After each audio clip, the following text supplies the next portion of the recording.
In this beginner-friendly step-by-step tutorial, I'll show you how to paint a tree with some colorful fall foliage.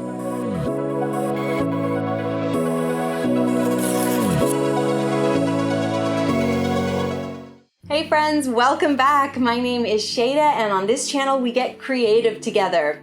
My favorite season is upon us. It is autumn, and if you're like me, that means you want to make some autumn and fall inspired art. I've been over on the gram asking you what you'd like to see, and fall trees and foliage was definitely number one. So that's exactly what we're going to do in today's video. I'm going to show you how I approach a simple watercolor tree with some beautiful colored leaves. Here's what you're going to need to paint along with me. Some watercolor paper. I'm using 140 pound. Set of watercolor paints, 2 glasses of clean water, paper towel for blotting your brush, and finally a round paintbrush. I'm using a number 8. And if you would like to use my exact colors, I'm using yellow ochre, Naples yellow, light red, scarlet, Van Dyke brown, and a little bit of violet because I like to mix purple into my brown to darken it. Okay, let's start painting. So you will grab some of that brown, haven't mixed any violet in yet, and we're gonna start by doing a really simple diagonal line. Just use the tip of that round brush. Then we'll take a little more paint and we'll add a little pressure to that brush, and we're going to thicken that diagonal line. Then, using the paint that's already on the paper, it should be very wet, and just the tip of your brush, you're going to start kind of guiding the paint out to make these roots and branches. Some of the roots can be a little long, some can be quite short and stubby. You're not going to need any extra paint. You've started with this watery diagonal line, and you're just guiding the paint out to make these roots. And maybe a few branches. You can see I added a little touch of violet just to darken ever so slightly, and I'm just kind of working out this tree. And I can kind of draw by moving the paint up and out and down and out. So you've used just the tip of that brush to create these really thin little branches and roots. Then we're going to grab some of that yellow, and I've kind of taken from both areas of the yellow, and we're going to start to make this big cloud of leaves.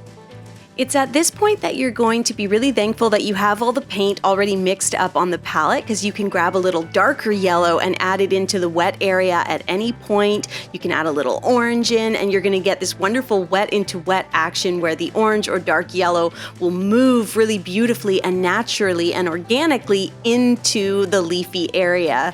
So watercolors will only go into the wet area. They're never going to just travel onto the rest of your page, so you can release orange and dark yellow into the wet. And here what I'm doing is just working out the cloud of leaves. I want it to be very perfectly imperfect, and you'll notice that I start light, so starting with the light yellow and then releasing a little darker color, whether it's orange or the dark yellow ochre. And I'm also leaving negative space, and that's really what makes it look like leaves. Working with just the tip of my brush and adding just a little extra pressure when I want to do a larger area, I'm able to create this cloud with all these little holes in it, and that's what makes it look leafy. And as I go, I add a little more dark yellow and I add a little bit of orange, and it seeps out, those darker colors seep out into the light yellow area really beautifully, and we just it's really fun and simple to paint this beautiful fall tree. And you just kind of keep working while everything is wet. You're sort of working out what you want your tree to look like. Do the leaves go up really high, or do they go out really wide? It's totally up to you as the artist. How much red and orange you add is also totally up to you. You could do this just with different shades of yellow, just with shades of orange. Have fun, play around with it. Oh my gosh, I would paint a whole page of these, fill a sketchbook with different variations of tree. And as you paint, I think you'll find that you really learn a lot about wet into wet, and also just about painting trees, because you can get creative and have fun, and at a certain point you're going to be like, oh, I get it, these trees are really coming together, I'm totally understanding this. I had a little fun there and just added some falling leaves by just kind of using the tip of the brush. And you could be done your tree at this point, but what I want to do is add contrast. So I'm adding the violet to the brown and it darkens it beautifully. And then I take the tip of my round brush and just do these lines to make the tree trunk look really textured. And of course, to give it a little more dimension, because I'm really just lightening the darkening the left-hand side and leaving the right-hand side light.